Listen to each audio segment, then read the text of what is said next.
I remember the exact moment I decided to stop being everyone's convenience. It was a Tuesday morning in late August, sitting in my kitchen in Durham, staring at the mortgage statement for a beach house I'd never even spent one night in.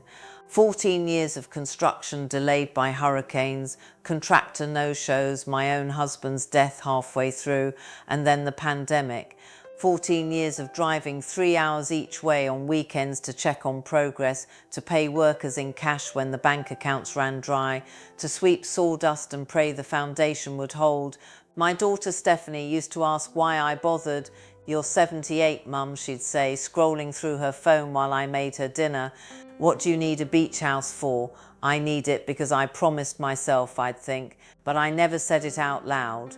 The house was finally finished in July. White clapboard siding, blue shutters, a wraparound porch facing the Atlantic. It sat in a quiet neighborhood just outside Wilmington, North Carolina, close enough to civilization, but far enough that you could hear the waves at night. I'd furnished it slowly, carefully, a vintage rocking chair I found at an estate sale, linen curtains that would catch the breeze, a kitchen table made of reclaimed wood. Everything simple, everything mine. I gave myself exactly 6 weeks to tie up loose ends in Durham. I sold most of my furniture, packed what mattered into my old Buick, and told Stephanie I was moving to the coast for good. She barely looked up from her laptop. "That's nice, Mum," she said. She was 36 years old, living in a condo I paid for, working part-time at a boutique when she felt like it.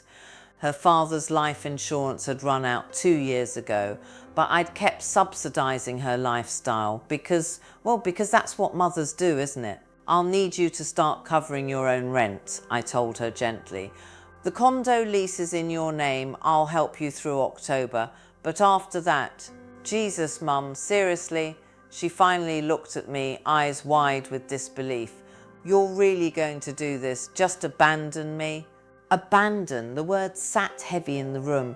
I thought about all the dance recitals I'd worked double shifts to afford, all the college tuition I'd paid while she changed majors 4 times, all the emergency loans that were never paid back. But I didn't say any of that. I just nodded. "You're a grown woman, Stephanie. It's time." She didn't speak to me for 3 weeks after that. I left Durham on a Thursday morning, September 12th. The Buick was packed so full I could barely see out the back window. I had a cooler with sandwiches, a thermos of sweet tea, and a palm-sized smooth stone I'd picked up on the beach years ago, a little talisman. The drive felt longer than usual, maybe because I knew it was one way this time. I wasn't visiting, I was going home. The neighborhood looked perfect when I pulled onto Seabreeze Lane. Quiet, clean, a few neighbors were out walking dogs, and one older gentleman waved from his driveway. I waved back, feeling a swell of something I hadn't felt in years, hope maybe, belonging. But when I turned into my driveway, my stomach dropped. The front door was wide open, music pounded from inside, something with heavy bass that made the windows rattle.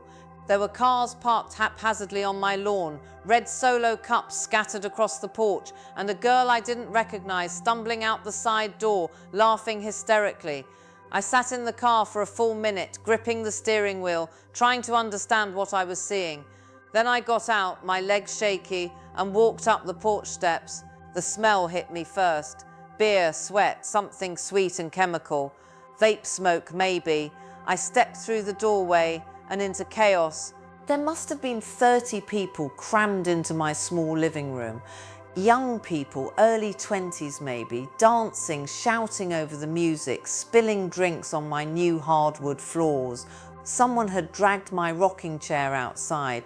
The linen curtains were half torn, and standing in the center of it all, wearing a bikini top and cut-off shorts, holding a bottle of vodka like a trophy, was Stephanie. She saw me and froze. For just a second I thought I saw guilt flicker across her face, but then she smiled, this lazy, entitled smile, and turned down the music with her phone. "Oh, hey, Mum," she said, like I'd just walked into a grocery store. "Didn't think you'd be here until tomorrow. Stephanie."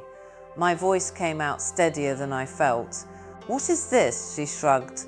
took a sip from the bottle. Just a little housewarming party. Relax. A housewarming. I couldn't even finish the sentence. This is my house. You don't have permission to be here. One of the boys on the couch laughed. Stephanie's smile widened. Mum, come on, don't be dramatic. Beach houses are for parties. That's literally what they're for. This isn't a party house, I said quietly. This is my home. She rolled her eyes. You're 78 years old. What are you going to do? Surf? Play volleyball? She looked around at her friends performing now. Beach is for young people, Mum. Go back home. We'll clean up when we're done. The room went very still. Everyone was watching me now, waiting to see what the old lady would do. I felt heat rise in my face, not anger. Exactly. Something colder, clearer. I looked at my daughter, really looked at her, and I saw a stranger, a woman who had taken and taken and taken, and who would keep taking until there was nothing left of me but dust. Okay, I said softly. Stephanie blinked, surprised. Okay, I repeated. I turned around, walked back through the door, down the porch steps, and got into my car. I didn't cry, I didn't shake, I just drove. The Wilmington Police Department was a low brick building 10 minutes away. I parked, walked inside, and approached the front desk. A young officer, his name tag said, Patrolman Derek Hughes, looked up with a polite smile. Can I help you, ma'am? Yes, I said. I need to report a trespassing and possible underage drinking at my property. His smile faded. He pulled out a notepad. Address, I gave it to him. I gave him everything, the timeline, the open door, the destruction I'd seen, my daughter's name. He asked if I wanted to press charges. I didn't hesitate. Yes, even if it's your daughter, ma'am. I met his eyes, especially because it's my daughter. 2 patrol cars arrived at my house 18 minutes later. I followed in my Buick, staying back, watching from the street as officers walked up the porch. The music cut off abruptly. I heard shouting, confusion. Stephanie appeared in the doorway, her face pale, her eyes scanning the street until they landed on me. She looked utterly betrayed. Good, I thought. Now you know how it feels. The officers checked IDs. Several of the kids were underage. 2 were cited for possession. Stephanie was charged with criminal trespassing and contributing to the delinquency of minors. They didn't arrest her, just issued citations and cleared everyone out. The whole thing took 40 minutes. When the last patrol car pulled away, I got out of my Buick and walked back up to my house. Stephanie was sitting on the porch steps, head in her hands. She looked up when she heard me coming. Mum, she whispered. What did you do? What I should have done years ago, I said. They're charging me. Do you understand that? I could have a record. Yes, and you don't care. I stepped past her, unlocked the door with my key. I care that you broke into my home. I care that you disrespected me. I care that you thought you could do whatever you wanted because I've always let you. I'm your daughter. I turned to face her. And I'm your mother, not your servant, not your bank, not someone you get to walk all over. Her face crumpled, real tears now, not the manipulative kind. I don't have anywhere to go. You have a condo. For now. You said you'd help me through October. That was before tonight. She stared at me, mouth open. You're cutting me off. I'm letting you grow up. I walked inside and closed the door, locked it, stood there in the quiet wreckage of my living room, overturned furniture, sticky floors, the smell of too many bodies in too small a space. But it was mine, and for the first time in a very long time, I felt something like power. The next 3 weeks were a blur. I cleaned the house top to bottom, scrubbing stains, replacing what was broken, airing out every room. My neighbours brought over casseroles and sweet tea, asked if I was okay. I told them I was better than okay. The gentleman who'd waved that first day, his name was Gerald, helped me move my rocking chair back onto the porch. He didn't ask questions, just said, welcome to the neighbourhood. Stephanie called 47 times. I didn't answer. She left voicemails. First angry, then pleading, then desperate. Mum, please, I'm sorry, I made a mistake, please don't do this. But I knew her apologies. They were always about consequences, never about understanding. I called my lawyer, Jeffrey, the same man who'd handled my husband's estate. I told him I wanted to change my will. He tried to talk me out of it at first. Are you sure, Margaret? These things said in anger. I'm not angry, I interrupted. I'm clear. He drew up the papers. I signed them. Stephanie was removed entirely. Everything would go to charity, the local women's shelter, the church youth programme, a scholarship fund for first-generation college students, people who needed it, people who would use it to build something good. When Stephanie's court date came, I didn't attend. She texted me a photo of the fine $1,500 plus community service. Happy now, she wrote. I didn't respond. October came. Her rent was due. She called frantic. Mum, I don't have it. I've been looking for work, but then I suggest you look harder. Are you seriously going to let me become homeless? I took a deep breath, watching the ocean from my porch. You've had 36 years to learn how to take care of yourself, Stephanie. I can't do it anymore. She hung up.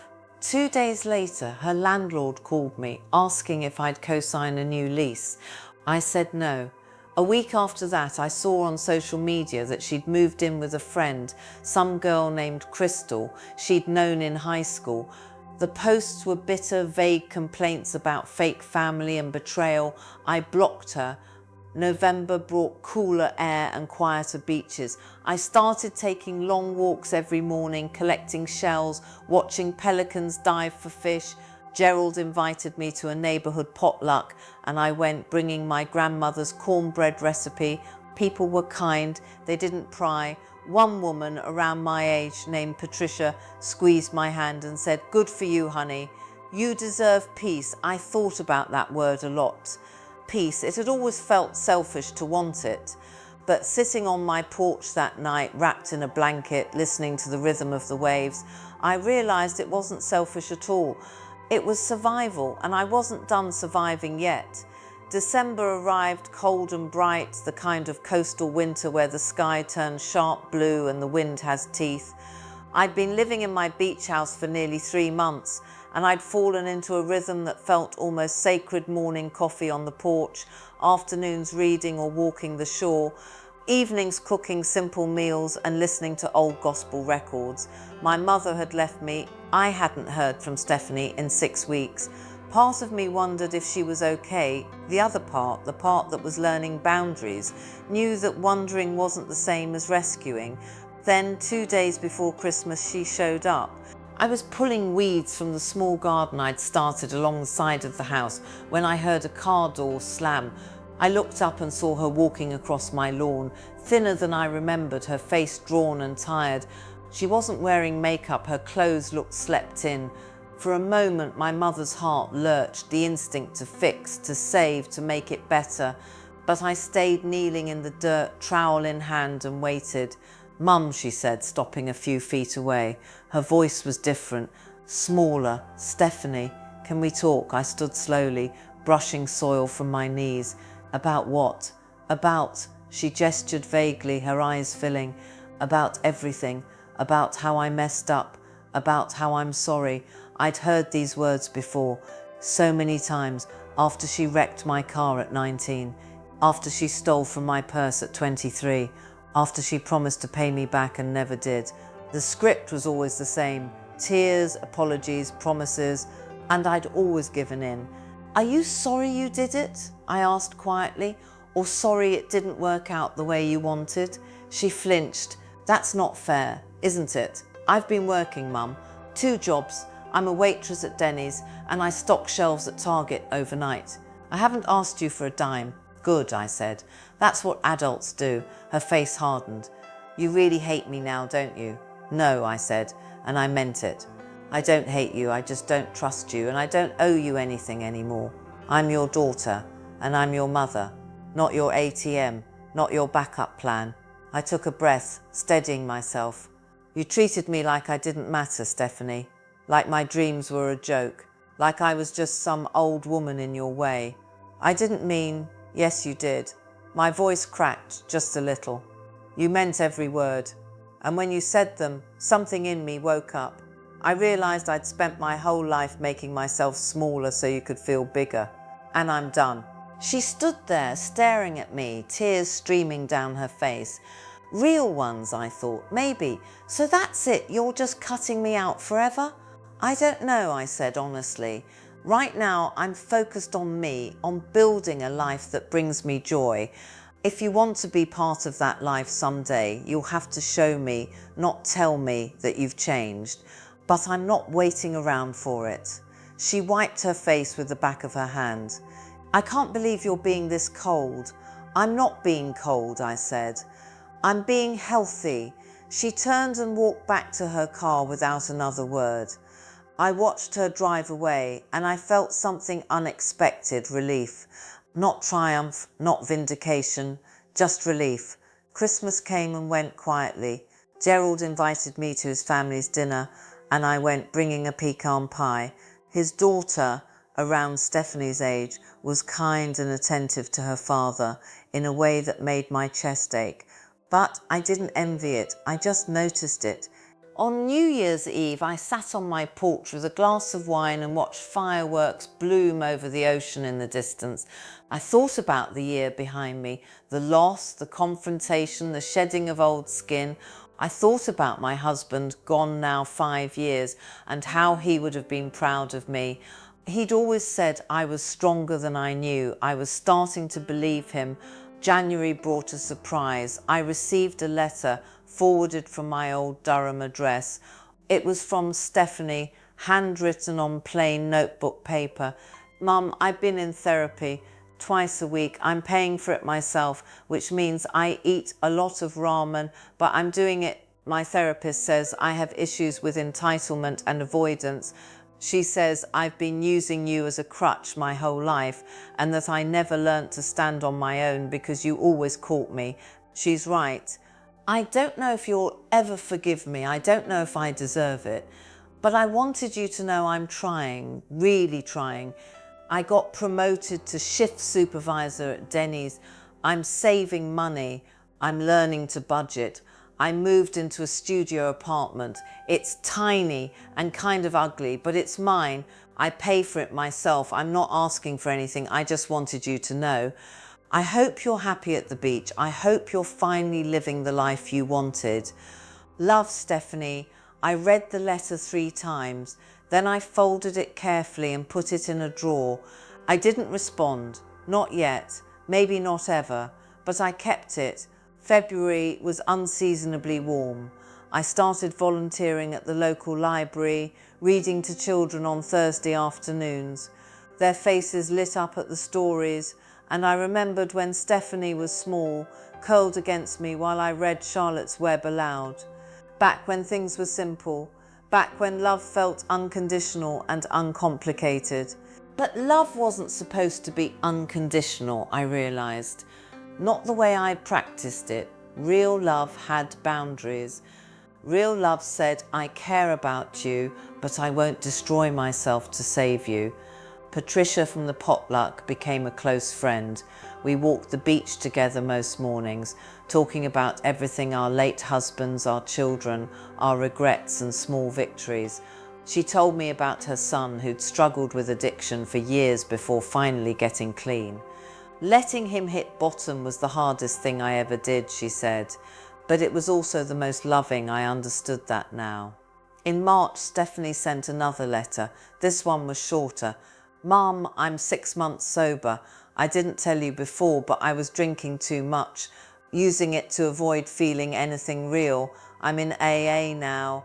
It's hard, but it's helping. I don't expect anything from you.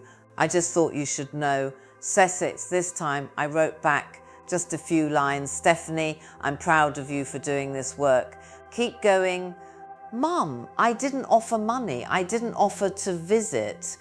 I didn't open the door to the old patterns, but I acknowledged her effort. That felt right. Spring arrived in an explosion of colour, azaleas and jasmine, the air thick and sweet. I planted tomatoes and herbs in my garden. Gerald helped me build a small bench where I could sit and watch the sunrise. My mornings became a ritual: coffee, the Bible, silence. I didn't pray the way I used to with lists and requests. I just sat and listened, feeling something larger than myself in the rhythm of the waves. One Sunday I went to the little chapel down the road. It was a simple service, 20 people, a piano, a young pastor named Brian who spoke about grace and second chances. Afterward, an older woman named Dorothy invited me to a women's Bible study. I said yes. The women were all around my age, widows and retirees, and they welcomed me without questions. We studied the book of Ruth about loss and loyalty, about building new lives from the ruins of old ones. I felt seen in those pages. In April, Stephanie called. I almost didn't answer, but something made me pick up. Mum, her voice was tentative. Hi, honey. A pause. I wanted to hear your voice. I'm here, I said. How are you? I'm good, I said, and I meant it. Really good. I'm glad. She took a shaky breath. I'm 9 months sober now. I got a better job, assistant manager at a bookstore. It doesn't pay much, but I love it. I'm around books all day. I've started reading again. That's wonderful, Stephanie. I know I don't deserve your forgiveness, she said quietly. But I'm hoping maybe someday we could talk, really talk, not just letters. I looked out at the ocean, at the light dancing on the water. Maybe, I said, when you're ready, when I'm ready. Okay, she sounded relieved. Okay, I can wait. We talked for a few more minutes, small things, safe things. When we hung up, I felt something unfamiliar. Not hope, exactly, but possibility. Summer came, hot and glorious. I turned 79 in June. Gerald and Patricia threw me a small party on the beach, just a handful of neighbours, a cake, some laughter. I blew out the candles and made a wish, but not for reconciliation or miracles.